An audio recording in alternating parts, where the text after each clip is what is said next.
Okay, so welcome again. My name's Eloisa Ramos, and I am here with my friends and my daughter.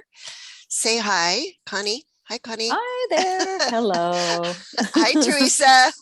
Hi. And Sonia doesn't have her camera today, but she'll find it Hi. sometime. She's here. Hopefully. Hi. Um, and we are working on the text for A Course in Miracles. We're on chapter 2, and we are on section 2, the Atonement as Defense. So I'll go ahead and take the first paragraph. You can do anything I ask. I have asked you to perform miracles and have made it clear that miracles are natural, corrective, healing, and universal. There's nothing they cannot do, but they cannot be performed in the spirit of doubt or fear. When you are afraid of anything, you are acknowledging its power to hurt you. Remember that where your heart is, there is your treasure also. You believe in what you value. If you are afraid, you are valuing wrongly. Your understanding will then inevitably value wrongly. And by endowing all thoughts with equal power, will inevitably destroy peace. That is why the Bible speaks of, quote, the peace of God, which passeth understanding, unquote. This peace is totally incapable of being shaken by errors of any kind. It denies the ability of anything, not of God, to affect you. This is the proper use of denial. It is not used to hide anything, but to correct error. It brings all error into the light, and since error and darkness are the same, it corrects error automatically. Okay. Okay, let's just take sentence by sentence. There's a lot of good things here. Okay, so the first one, you can do anything I ask. Okay, is that any problems with that? There's total confidence in us here. Complete total faith and confidence. You can do anything I ask, okay? Except that we may doubt that. We may doubt, what we are capable of doing, okay? But not from the guide that is the Holy Spirit, because the Holy Spirit knows us truly. And because of that, it knows we are not lacking in anything, because we are created in the likeness of our Creator. And so, right off the bat, you can do anything I ask. Okay, all right, we'll just assume that's true. I have asked you to perform miracles and have made it clear that miracles are natural, they're corrective, they're healing, and they're universal. Okay, so miracles are natural. For a lot of us, that just seems really strange. Okay, right? Because most of the time we think miracles are very rare. In fact, that's what we call a miracle. It's like, oh my gosh, I didn't expect that to happen. That shouldn't have happened, but it did. That was a miracle. So it definitely doesn't seem like it's natural, because what seems natural we associate with what appears to be common in the world. And what appears to be common, which is really weird, is sickness, is unforgiveness, it's conflict. But really, when you really, really, really, really look at it, I mean, and this is one way that I think about it. When I'm driving on a freeway and, there's 4 lanes, 3 lanes going one way, and there's all these cars going, 65, 70, 75 miles per hour. Okay. And there's cars coming in and there's cars going out. I always, it always, I don't know if it's amazement, but it's definitely a recognition that this is, to me, this is like a miracle, with this many cars on the road, there's rarely any accidents. Does that, Yeah. yeah, Yeah. yeah.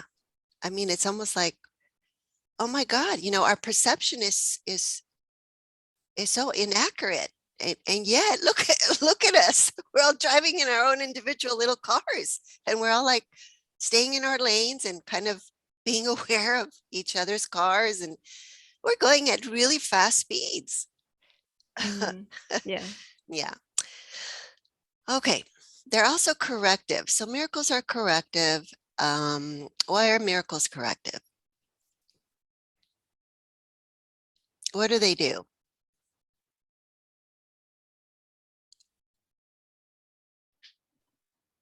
Yeah, They give you a change of perception. that's right. And so that means that the way that we were perceiving was in error. And so they correct the error by changing the way we're looking at things to true perception. And that's what healing is. That's what heals the mind, because the mind that's believing, it's looking at something and it thinks it's true, but it's actually not true. That mind is in error. It's perceiving incorrectly. It's perceiving erroneously. Okay. And there's no judgment in there. It's not a bad thing. It's just that we have taught ourselves to perceive things upside down. But because that's the way the world sees for the most part. And we consider that normal. So we've taught ourselves that the upside down perception is actually the right side perception. We're not aware that it's upside down because in the collective, we're all doing it that way. So we're all kind of supporting each other's upside down perception. Okay, and universal. And universal means that there's no exclusions, there's no exceptions, there's no inequality about the miracles. So they're true for everyone. Okay, number 3. There's nothing they cannot do, but they cannot be performed in the spirit of doubt and fear. So this is really important, right? Because this is A Course in Miracles. And so we are learning to be miracle workers. And it says right here, okay, if I'm in doubt and in fear, okay, I'm not going to be able to help, be truly helpful here, and be that light for the miracle to come through.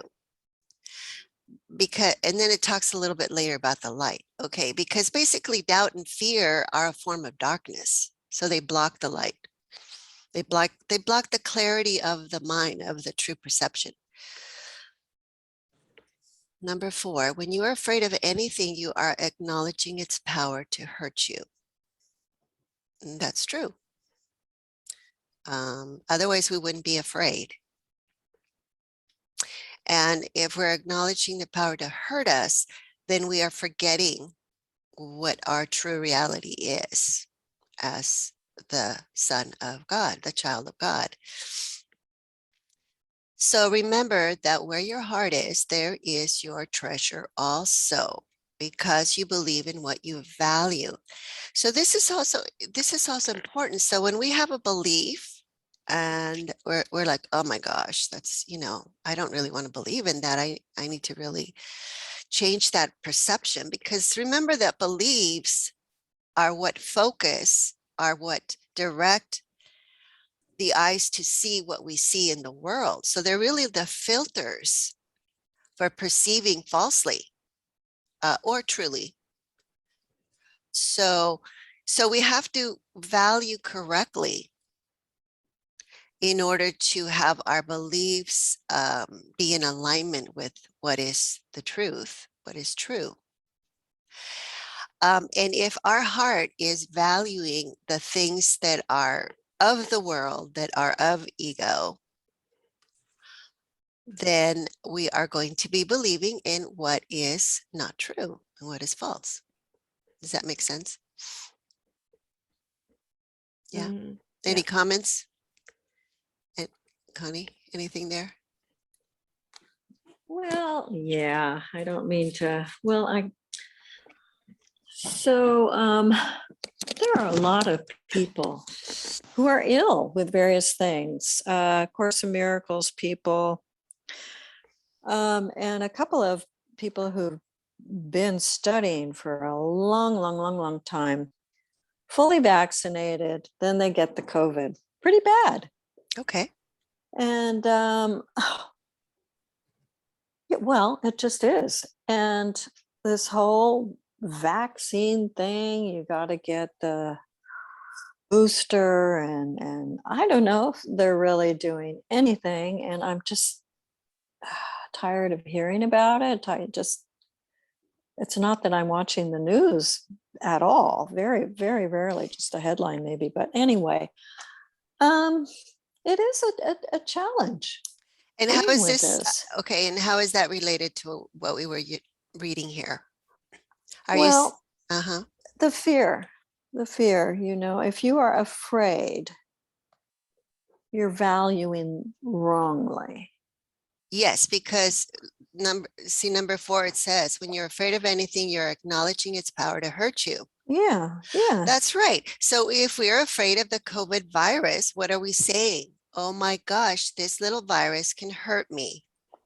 Yeah. Okay. And that belief is what kind of belief? It's a false belief because we're attributing causality to what? To the mind? To The virus. the virus. The virus. The virus is not a mind. The virus is a tiny little body. It's out there. Right. So it's my perception of it.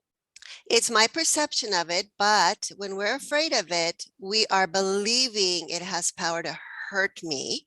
And so I have just disempowered my mind and said, oh no, it's not my mind that's the cause of my sickness. It's this little virus. So yes, I am going to be vulnerable and weak and subject to attack. I gotta say, there are some real strong Course people that. Yes, but remember, Connie, that because we study this and we've been studying it for years, to really practice and implement the ideas is a lifetime or more. Yeah, it's a lot of practice for sure. And yeah, and the belief in magic, I would say the belief in magic is probably the biggest. Yeah, it underlies basically just about all of the ego thoughts. Yeah. Okay. Yeah, because they all try to support the idea that we are a body. And once we accept that we are a body, we are going to be afraid because the body is not eternal. It's vulnerable and weak. It's limited. Yeah. So, and it dies. So sooner or later, the body's going to die. So even if we are excellent Course in Miracles students, we're going to let go of the body one way or another. Of course. Yeah. So, we just do our best. And I mean, and if we do get sick, we still have that opportunity to look at what the lesson is there. Okay. Yeah. So that we can heal and so that we can, work with the Holy Spirit for the miracle. heal the mind. But the first Mm. step is to recognize that the mind is a cause of it, not the virus. And this is a particularly strong belief because it's a you could say it's a collective manifestation. Yeah. So many people are affected by it. It literally is very Yeah. ingrained. Yeah. Yeah. Mhm. Totally is collective. Yeah. Yes, it is. Yeah. So, yes. And do we value the collective? Do we value what other people say? Do we value what experts tell us? Do we value what the doctors say? Of course we do. Right? That's why we take the vaccine for the most part. Sometimes. Well, I don't know. I mean, Well, geez. well, Yeah. exactly. So that's what I'm saying is that our whole thought system, our whole ego thought system is projecting and making up this world. So everything that we're experiencing is reflecting back to us our thoughts. Okay. And each of those situations, if they're problems for us, are going to be that opportunity for us to look Mhm. at what we are believing, what we are valuing, Mhm. what we are accepting as true that is Mhm. actually false. Mhm. Yeah. Yeah. So it is an opportunity for healing. In a strange way, sickness can offer that. Yeah. Yeah. No, I know. Yeah. Mhm. I mean, but we do suffer. I mean, there's no way around it. So we just do the best we can. Yes, because because number 7, if you are afraid, you are valuing wrongly. Okay. And so once we shift our faith from what is true and is all powerful, which is God, Holy Spirit, then we are valuing wrongly. And we're going to be vulnerable. Mhm. Yeah, Yeah. that's the problem Mhm. because it really takes hold and then you are really vulnerable. Yeah. And sickness is a denial of the truth, and that's what we're denying. And so it's it takes a lot of practice to undo that. Mhm. Yeah. Yeah. So number 8, your understanding will then inevitably value wrongly. Yeah. Yeah. And once our understanding values wrongly, we're actually trying to solve the problem with the problem. It's the seeking and not finding. So we try to seek for the solution in the world. So the problem is, of sickness is made by the ego thought system. And then if our understanding then is valuing wrongly, we're going to go back to the world for the solution. Yeah. And so by endowing all thoughts with equal power, we inevitably destroy peace. Because the mind gets split there. We want to value God and we want to believe in God and we want to, believe that God is only loving. And then, we get scared and then, we fall into the fear and we think that we're going to die and that we're bodies now. And by giving all of our thoughts equal power, that makes it very true for us. And now we're in conflict, we're split. We don't have that peace because we've lost the certainty. We're given belief to death that it has power over life. And now we've confused life with the body. So number 9, that is why the Bible speaks of the peace of God, which passes understanding. So we have to go beyond our own conflicted mind and ask for help of the Holy Spirit, which is which recognizes there is no conflict, because it recognizes that only what is true is true. So it helps the mind see and regain its sort of foothold back in the right mind. And number 10, this peace is totally incapable of being shaken by errors of any kind. So yeah, so we get sick, okay. So we chose the ego as our teacher, and we've reversed the cause and effect now, and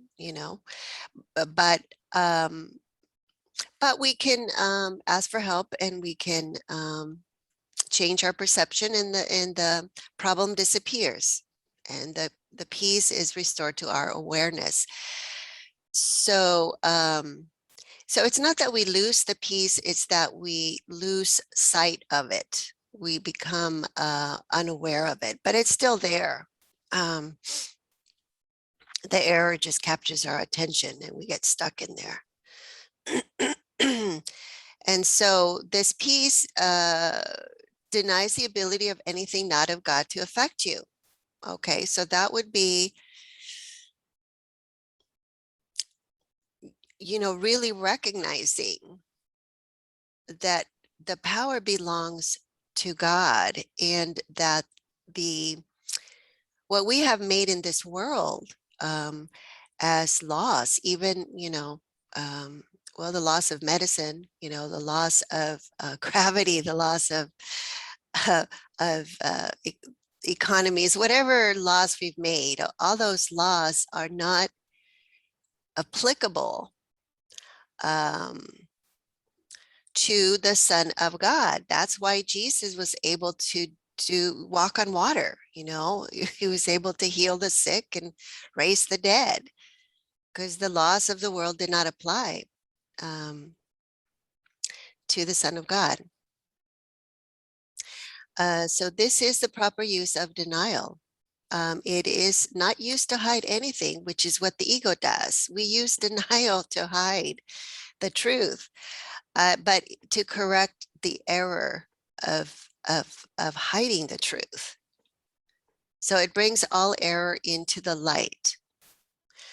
And once we bring the error to the light, because error and darkness are the same, the error is corrected automatically. So the real key here, and the real work here, is to bring all error into the light. The rest of it is done automatically. The Holy Spirit, the right mind, just clears that, corrects the error automatically. We're not doing anything. The only work is being able to look at our error, and without judgment.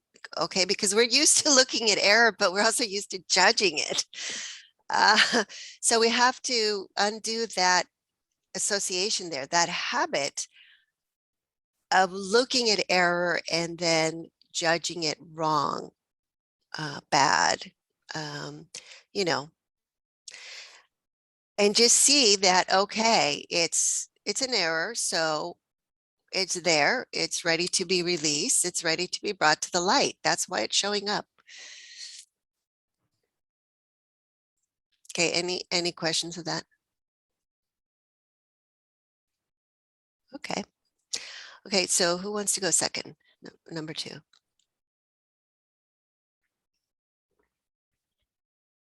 Sonia usually follows Yeah, that's fine. you. Mhm. Okay, so 2. True denial is a powerful protective device. You can and should deny any belief that error can hurt you. This kind of denial is not a concealment, but a correction. Your right mind depends on it. Denial of error is a strong defense of truth, but denial of truth results in miscreation, the projections of the ego. In the service of the right mind, the denial of error frees the mind, and reestablishes the freedom of the will. When the will is really free, it cannot miscreate because it recognizes only truth.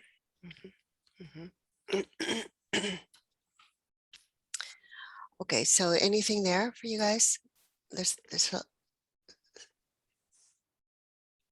some words there that we want to, look at, like it's using the word miscreate. And the right mind, it's a defense of the truth. So okay, so true denial as let's see, and not the denial of the truth, which would be a false denial. Okay, because when we deny the truth, okay, we are burying the truth so we don't see it, so we're hiding it from ourselves. Okay, but it's not true denial because we had to have seen the truth when we made the decision to bury it. Okay, so once we bury it in the unconscious, we repress it, we hide it from us, we split the mind. Okay, and then we forget it's there.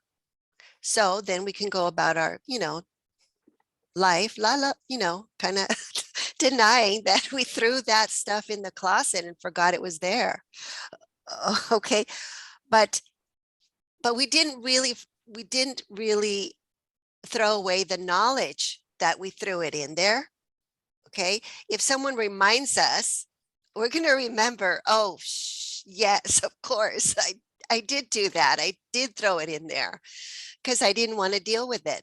Okay, so what it's talking about here is not that kind of a denial. It's talking about a true denial as a powerful protective device. And this true denial is based on the mind recognizing, okay, that the ego thought system is false. And when the mind can recognize the ego thoughts, it can say, wait a minute. Yes, I know that that's what I believe. But from what I've learned in the course, it's not true. Okay, so even if you're still holding on to the belief, you can still, a lot of the lessons work this way. They use true denial to help us remember that what we are believing and what we are seeing is actually not true. So they're almost like little cues to help us remember, wait a minute, that's not true, even though I believe that's true. And that's why it's a powerful protective device, because once the mind is observing its beliefs and it can look at them and say, wait a minute, I need to question that. You're no longer under the power of that belief that's unconscious because you've made it conscious now. Does that make sense? Yeah. Okay. And Yeah. also, it's interesting for me, the belief like really stands the word like that they use it like anytime you use belief, because I always forget because it is so unconscious that any like judgment that I have, I just sometimes just take it as, oh, that's just normal. Like that's not a belief that I have. Like that's just How it is. how it is. And so I'm not even aware, like you were saying, that it's a belief, because it's literally just a belief. So yeah, that's And it. it's not just beliefs, it's feelings too. Yeah. Well, I feel that, well, when you can have a conversation and someone is telling you their point of view and you're saying, okay, yeah, that's your point of view, but the way I see it or the way that I feel about it is da da da da da da da. Okay, well, that's also a point of view. It's a belief, and it's based on a judgment that we made. So it's a decision to what's the word, to make a specific judgment true to us, even though others don't believe the same thing. And what that means is that idea that we're holding is not universal. Mhm. Okay. So, because right off the bat, my friend just doesn't believe it. Okay. So, right off the bat, it's subjective. I have to kind of look at that, Yeah. well, I don't have to, but that's like a little, ding, ding, ding, ding. Wait a minute. Let me look at this. Do I really want to believe this? Yeah. Yeah. Mhm.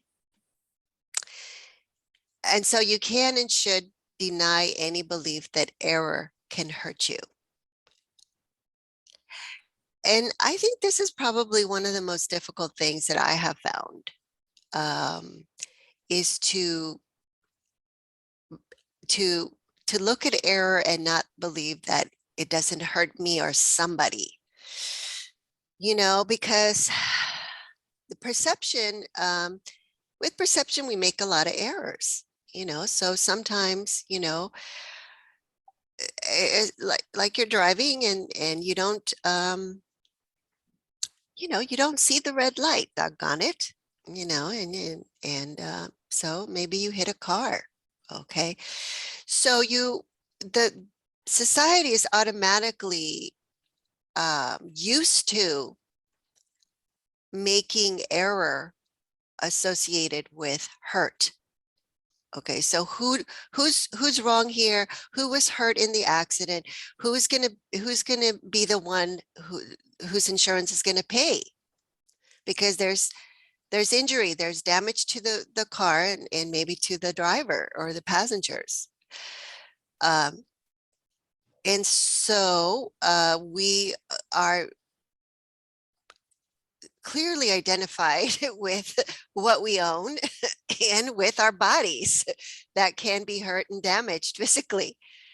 And that's why it says that you can and should deny any beliefs that error can hurt you. It doesn't say that you should deny any belief that error can hurt your body. It's not saying your body. It's saying you are not a body. Okay. So, so of course, accidents can hurt your body. If it's a bad enough accident, you could end up in the hospital. So, but it's distinguishing here. It's not talking to us here as a body. It's talking to us as the true self that we are. And so, in this situation, maybe we are hurt in a car accident in terms of the body. Okay, but does it justify our anger? Does it justify our wanting to, attack and take vengeance and all of that? Well, the Course is saying no, okay, because the true self cannot be hurt. So this is where we learn to practice forgiveness, so we can recognize that our true self cannot be hurt by error. And to recognize, okay, that any fault, because insurance companies have to assign fault in that car accident, that whether they determine that the fault was not you, you still have to recognize that it's the power of your mind that made this experience show up possible, and that there's a lesson there to learn, and that it's an opportunity to heal the error in our mind that brought up this error in our experience. And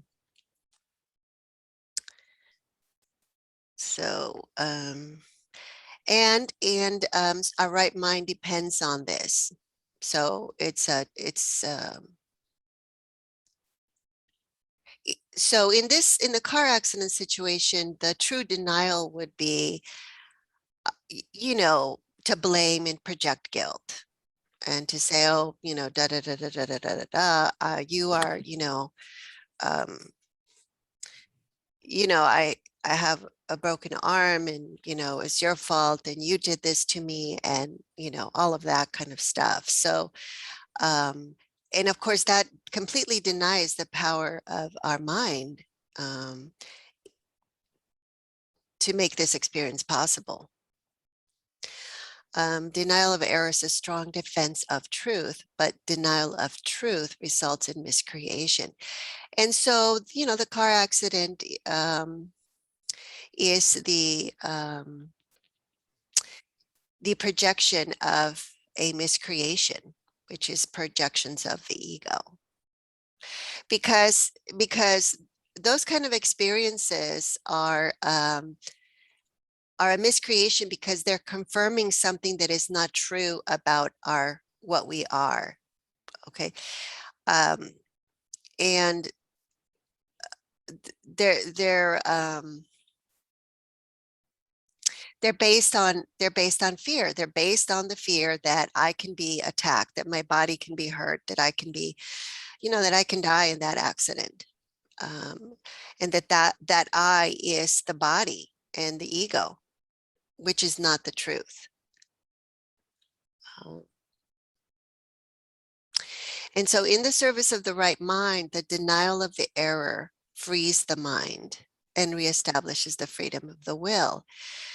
So if the mind can recognize the error of being identified with an ego or a body, okay, it then identifies correctly with the Christ self, with the right mind that is, one with everything, and that is the cause of everything that shows up. And therefore, in that recognition, we find our free will, because we take full responsibility for everything that is showing up in our life. And because we do that, we recognize that any of the problems that are showing up can also be undone.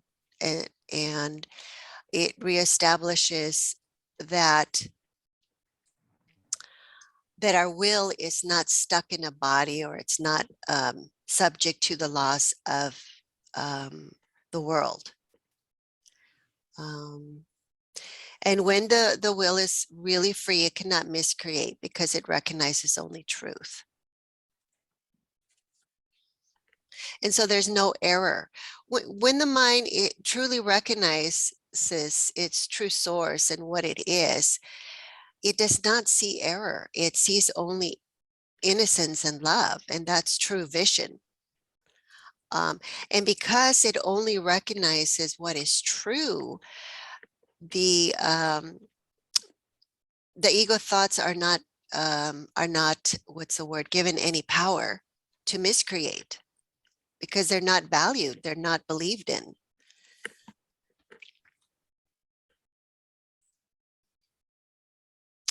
Okay, so any questions there? Okay, do you want to go, Teresa, with number 3? I'm not sure if Connie was coming back or if she just turned her.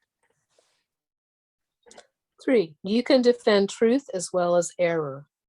The means are easier to understand after the value of the goal is firmly established. It is a question of what it is for. Everyone defends his treasure and will do so automatically.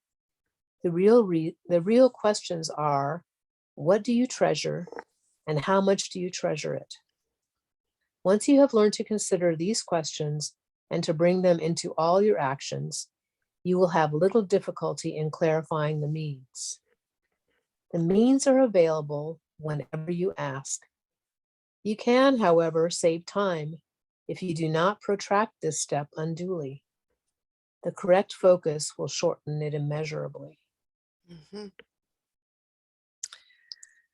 Okay, so this is a little bit about guidance too here. So you can defend truth as well as error. Yes, we know we do that pretty well. Okay, if I want to be right, I'm going to defend my point of view. And, you know, maybe I really am attached to that point of view because maybe, let's see, what is it for here? What do you treasure and how much do you treasure it? Well, maybe I really treasure being, let's see, being, what is this called? Being an influencer in the world.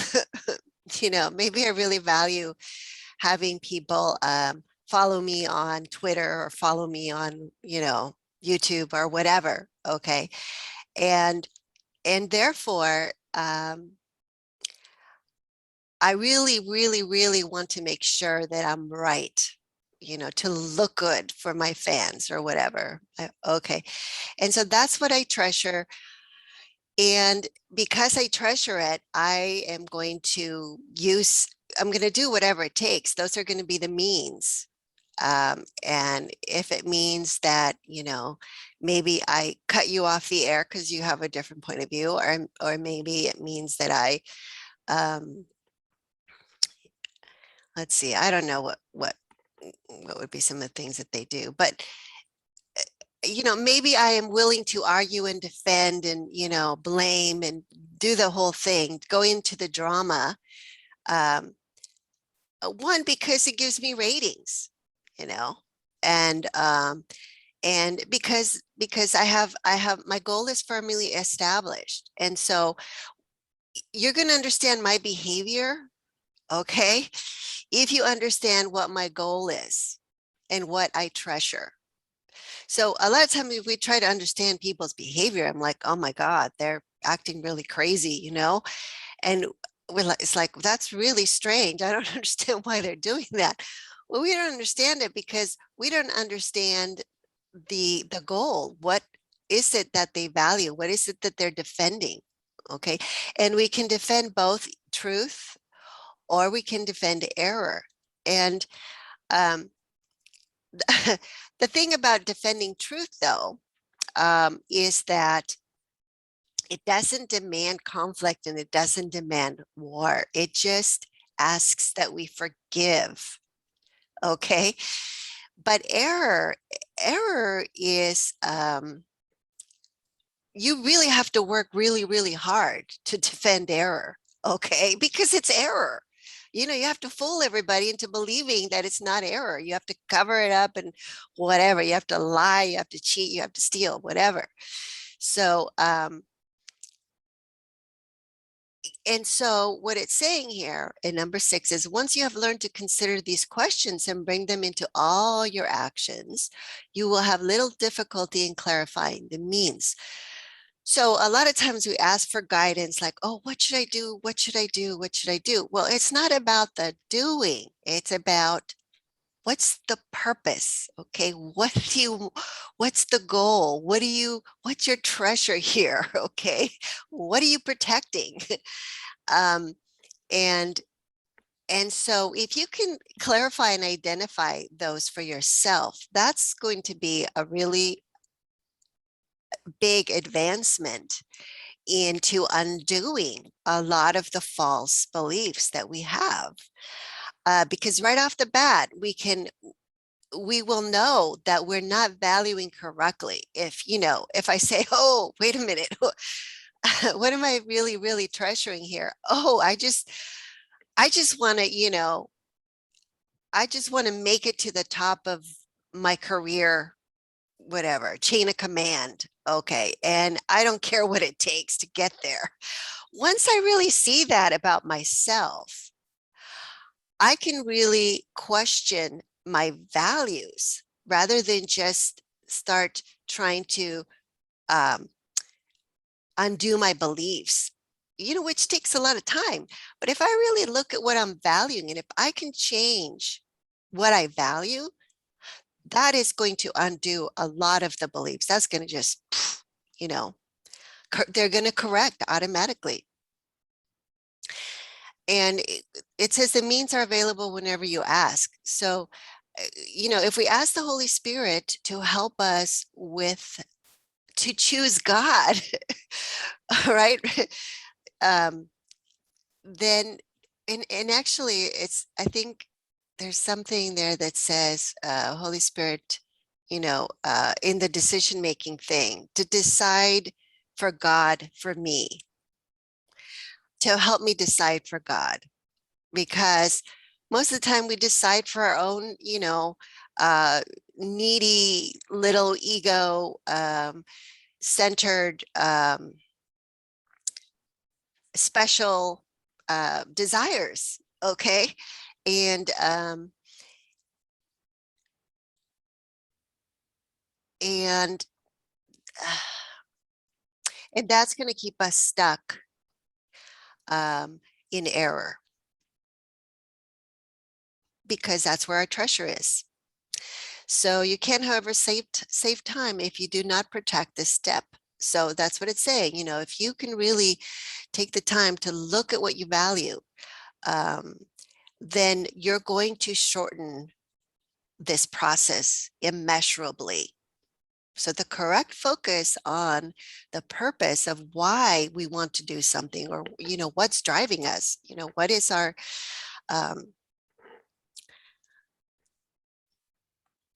motivation? That's going to really help us in the practice here with the Course in Miracles. Okay, anything there?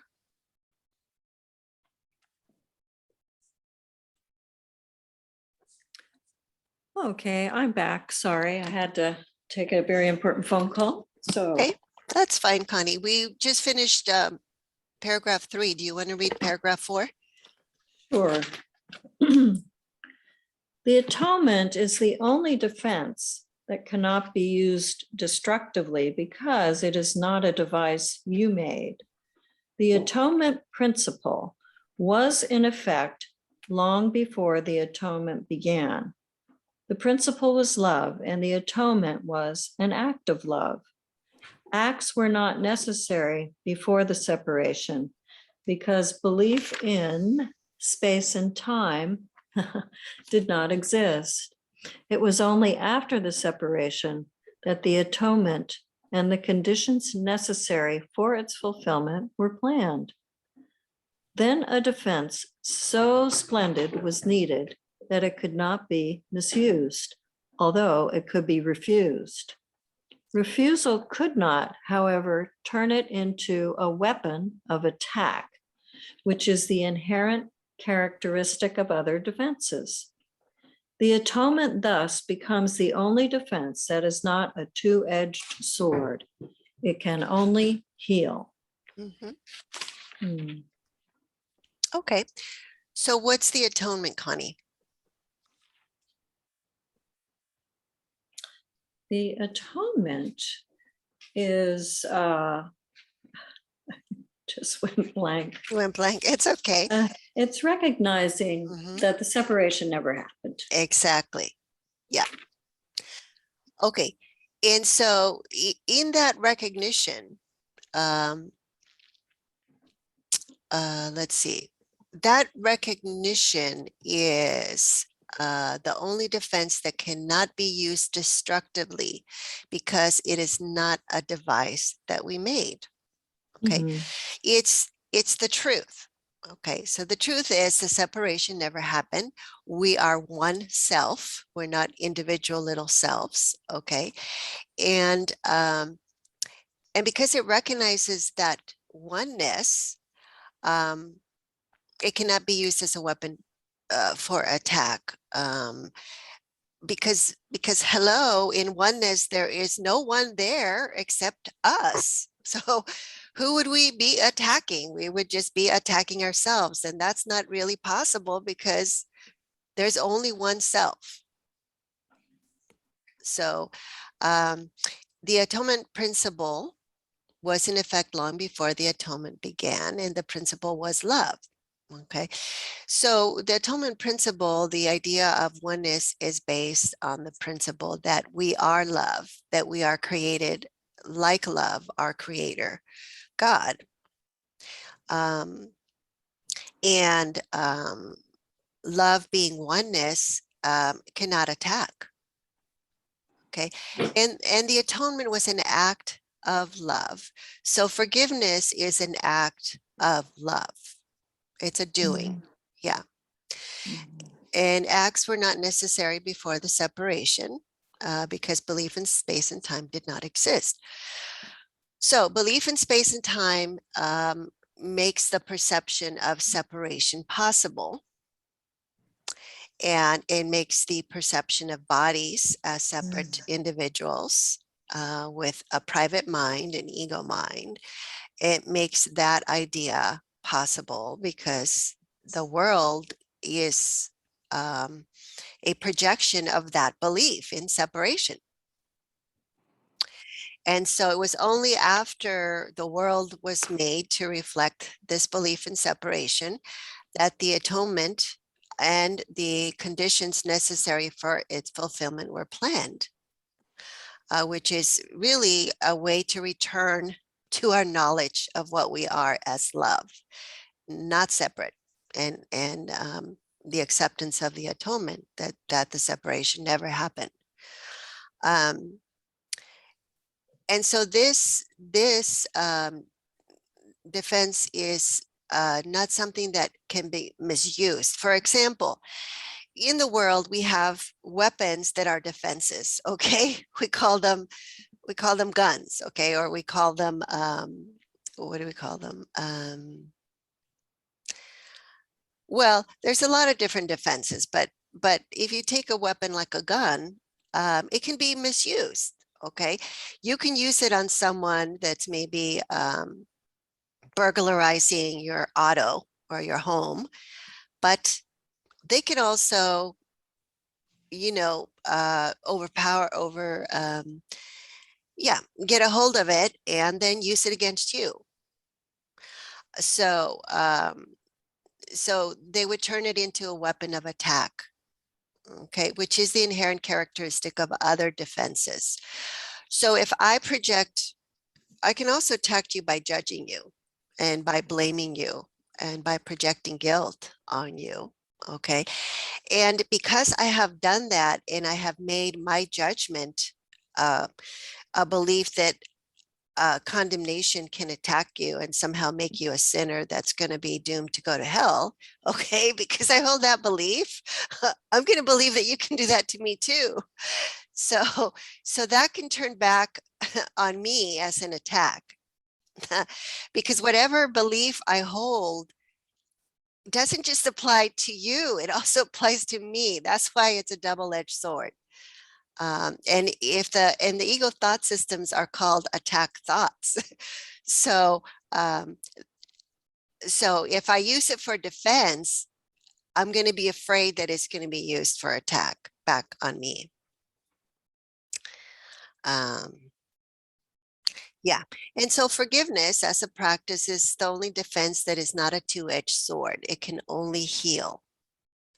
And that's why, let's see, one of the lessons says, in my defenselessness, my safety lies.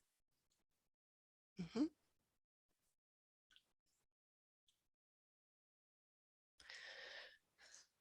Okay, so yeah, so if there's nothing else there, let's go to 5. Teresa, do you want to do 5? The atonement was built into the space-time belief to set a limit on the need for the belief itself, and ultimately to make learning complete. The atonement is the final lesson. Learning itself, like the classrooms in which it occurs, is temporary.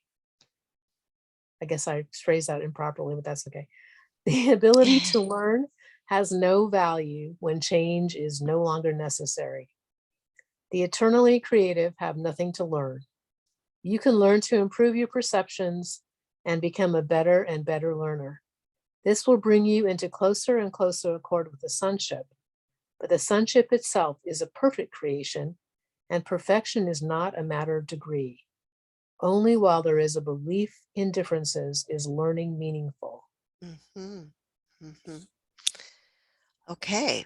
And so the atonement was built into the space-time belief to set a limit on the need for the belief itself, and ultimately to make learning complete. Okay. Yes. So this is kind of interesting. The atonement, it was built into the space-time belief. So if we believe in space and time, there's in that is going to be this idea that oh, maybe it's because space and time belief is a dualistic belief. And so because it's a dualistic belief, the atonement is built into it. So it's a belief in separation. So time and space is the idea that we can be separate from eternity. Okay. And to believe that we can be separate from eternity means a split mind, because even though we can believe it, it's not true. Okay. And because it's not true, we cannot completely do away with the part of our mind that knows the truth. That's why the right mind is with us. It's the Holy Spirit, and it's the Holy Spirit that brings us the atonement, which is the recognition that the separation never happened. It's the answer to the quote unquote tiny mad idea that the separation did happen. And so the belief in space and time brings with it its own correction. That's interesting. Well, because that's what the Course says, right? That the tiny mad idea was given answer the instant that it showed up. And so the atonement is there in the same instant. And so the need for the belief itself, and ultimately to make a learning complete. And so atonement is the final lesson. Separation never happened, okay? And it's learning itself, like the classroom in which it occurs, is temporary. Okay, so learning itself, like the classrooms in which it occurs, is temporary because it's set within the belief in space and time. And space and time is not eternity. I mean, sometimes we want to believe that, time is going to go on forever. Okay. But remember that space and time had a beginning. Okay. And I mean, scientists can kind of argue about what the beginning, the Big Bang or whatever was, but anything that has a beginning is going to have an end. So it's not eternal. And so atonement being that final lesson to our learning, once we learn the final lesson, then the ability to learn has no value, because change is no longer necessary to our mind. So a change in perception is no longer necessary to our mind, because the mind will have recognized the whole truth. And will recognize that, and that mind will not be able to miscreate. And so the mind will be restored to its original creative, eternally creative condition. And that mind has nothing to learn. It's one with knowledge. So, so what we're kind of doing here is we're learning to improve our perceptions so that they can become closer and closer in alignment to what is the truth. And that makes us a better and better learner, because the mind becomes more and more open to what is true and begins to recognize the thoughts that are false a lot easier and easier, and therefore does not value them, which is the proper use of defense. And this will bring you into closer and closer accord with the sonship, which is the Christ mind. Okay, and the Christ mind, the self that recognizes that it is one with God, and God one with all life. because the sonship itself is a perfect creation and perfection is not a matter of degree. I mean, so ultimately that's the end to learning is to recognize we were created perfect and nothing can change that. Nothing did change that. And so anything that would say that we are not perfect, which would be error, would not be true. So the whole ego thought system would be out of the mind. There would be, I mean, it's already out of the mind, but it would not be valued by the mind so that it would not believe in it. And so only while there is a different belief in differences is learning meaningful. Yes, because the differences is separation. So as long as we believe that differences are real between anything in the world, okay, we have lessons to learn. Because we're not recognizing the oneness or the sameness of everything. And so the mind is still holding on to thoughts of separation. Okay. Okay. Okay. Anything there? Any questions? Okay. I'll take number 6. Okie dokie. Okay. Evolution is a process in which Mm. you seem to proceed from one degree to the next. You correct your previous missteps by stepping forward. This process is actually incomprehensible in temporal terms because you return as you go forward. The atonement is the device by which you can free yourself from the past as you go ahead. It undoes your past errors, thus making it unnecessary for you to keep retracing your steps without advancing to your return. In this sense, the atonement saves time, but like the miracle it serves, does not abolish it. As long as there is need for atonement, there is need for time. But the atonement, as a completed plan, has a unique relationship to time. Until the atonement is complete, its various phases will proceed in time, but the whole atonement stands at time's end. At that point, the bridge of return has been built. Okay, so let's see what it says here. So evolution is a process in which you seem to proceed from one degree to the next. Yes, okay. As you know, the changing of one species to a more evolved species kind of thing. You correct your previous missteps by stepping forward. Okay, so what it's saying is that in evolution, you know, some of the species that couldn't adapt, couldn't survive, were wiped out. And so the way that evolution corrects itself is by only allowing, by basically getting rid of the species that could not adapt to change, and then evolving the ones that could to adapt to whatever the environmental changes happened.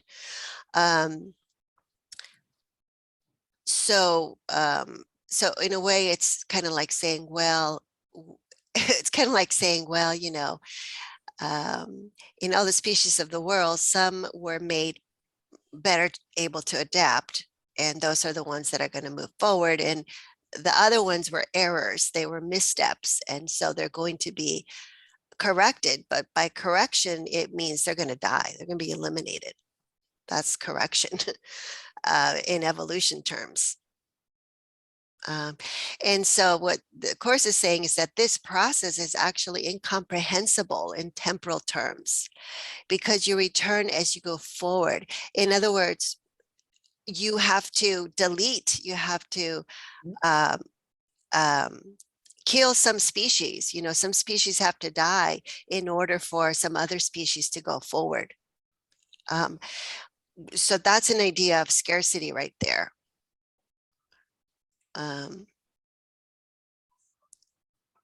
So the atonement is the device which you can free yourself, where you can, let's see, it's a device by which you can free yourself from the past as you go ahead. So the errors of the past are released in the present.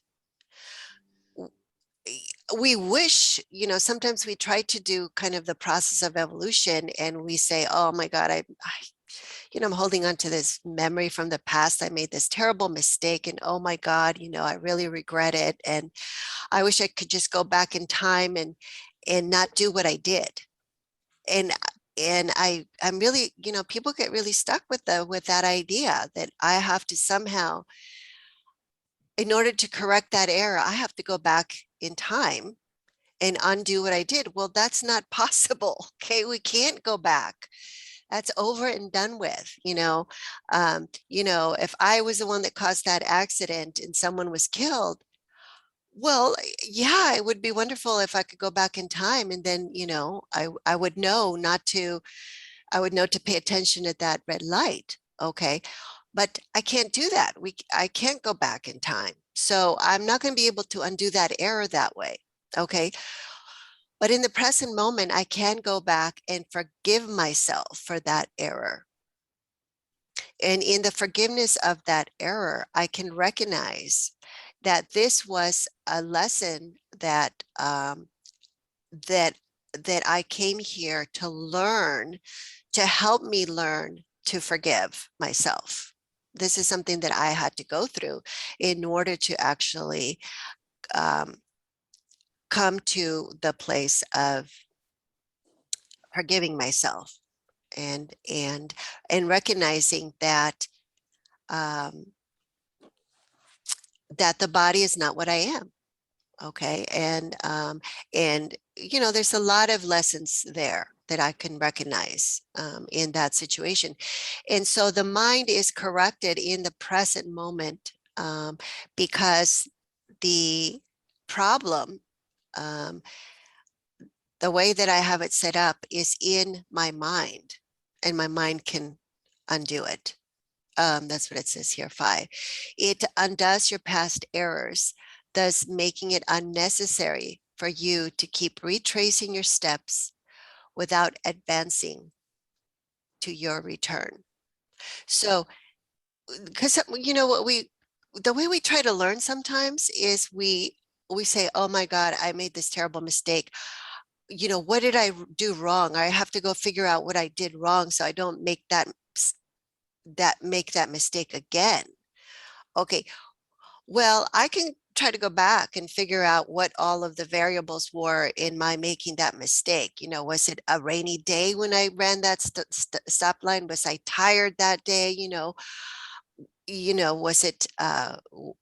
Was I upset about something that I wasn't focusing? I mean, I could go back and try to make sure that I never get in the car and drive again when I'm tired or when I'm, upset or whatever, because I don't want to have to be responsible for someone dying again.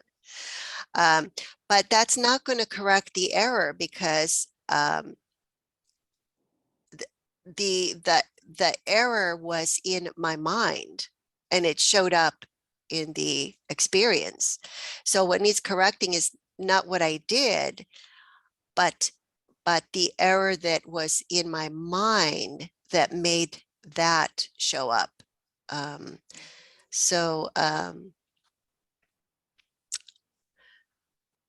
so we want to just look at the errors in our mind and not in the doing, not just the correction of what we do or what we say, because that's taken care of by correcting the thinking, the beliefs, the values. So In this sense, the atonement saves time, but like the miracle it serves, does not abolish it.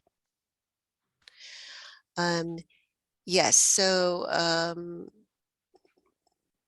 both the atonement and the miracle is helping us to save time because it's helping us to undo errors quicker, in a more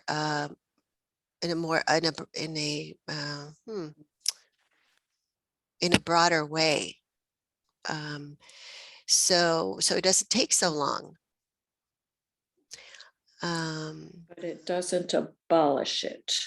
We still have time as long as we're working through this stuff. Yes, because we're still believing in separation, and time Mhm. is part of the belief in separation. Mhm. Yeah. And so until the atonement is complete, its various phases will proceed in time, but the whole atonement stands at time's end. And over here it calls it a return to knowledge, advancing to your return, which is return to knowledge. So the atonement is complete and it stands at the end of time because it is the recognition that time itself is not true, because it's a belief, and it's a belief in separation. So that's kind of like the last belief to go. Because at that point, the bridge of return has been built. So the mind has met all the conditions so that little, what does it say? In the end, God takes the last step, but perception has been, let's see, purified to the point where it's so close to knowledge that it's, there's not,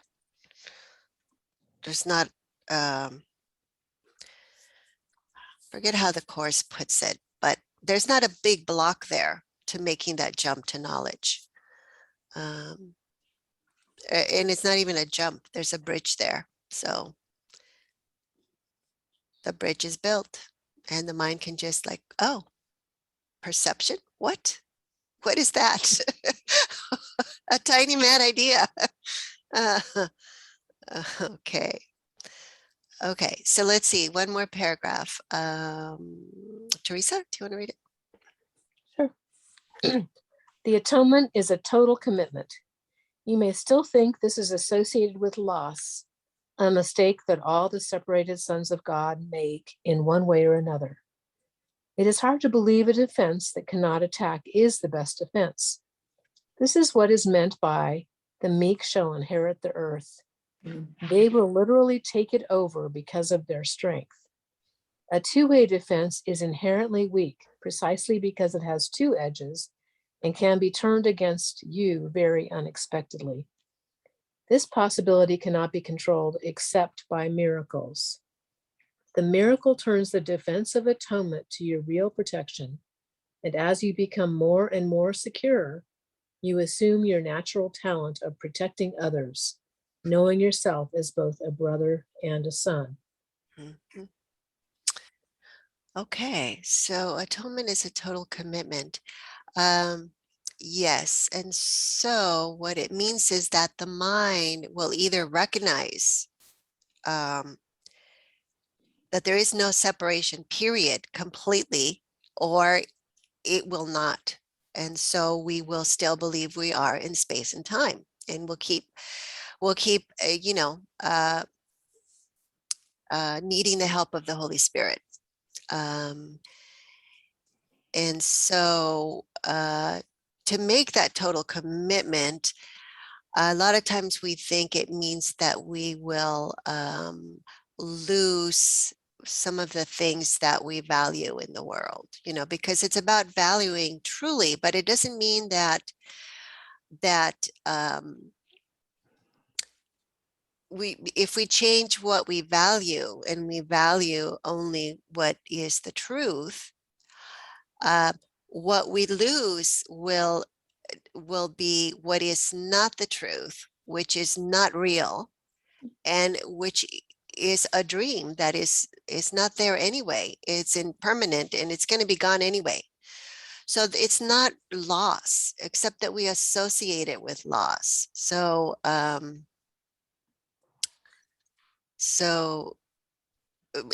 that's a mistake. Let's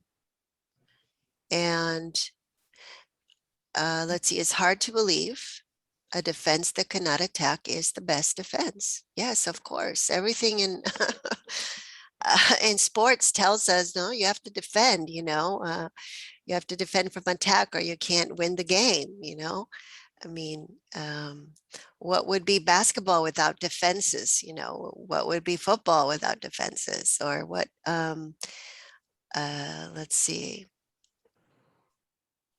what would be a country, right, without weapons of defense?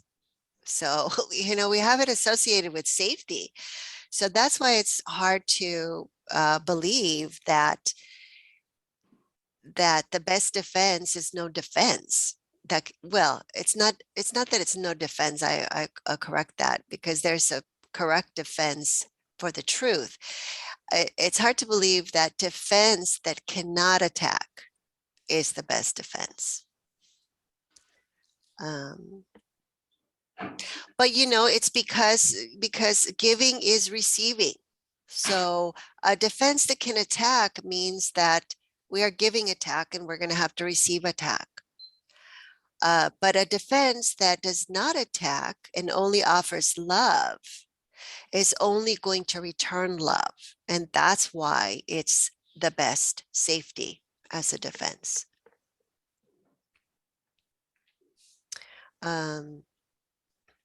And I think that's really great that it's, the meek shall inherit the earth. It kind of makes that clear of why the meek would inherit the earth, because they're not going to go and conquer the earth to inherit it.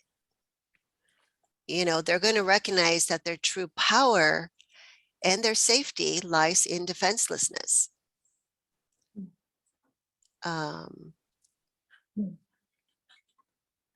Yeah. Okay, so anything else there before we stop? And so the atonement is our real protection, the defense of the atonement. So the defense of, not the defense of the truth, which is the separation never happened. Okay, I'm going to take responsibility that I am still one with everyone, and that anything that I do, I basically do to myself. So I'm going to, I'm going to practice forgiveness because that's what I want to receive. And I'm going to, just do my best to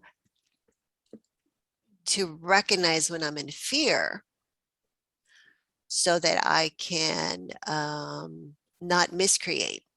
And, and all the lessons are really, really helpful by practicing the lessons. It's really helpful in keeping us out of fear. So.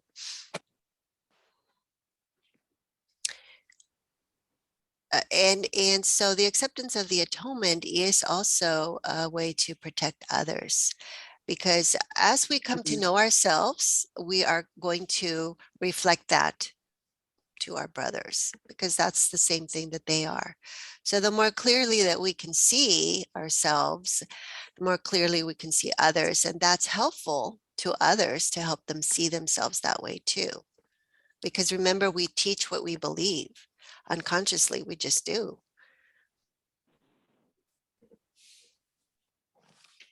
Okay. Okay, so anything, I think that's the end of the section. Yeah. Yeah? Mhm. Is that Yeah. good then? Yeah. And so next time we'll do number 3, the altar of God. Good. The altar. Yes. Mhm. Okay. Okay, so until next week, have a good week. We'll see you then. Thank you. Okay. Yes, all right. Bye-bye. Bye. Bye.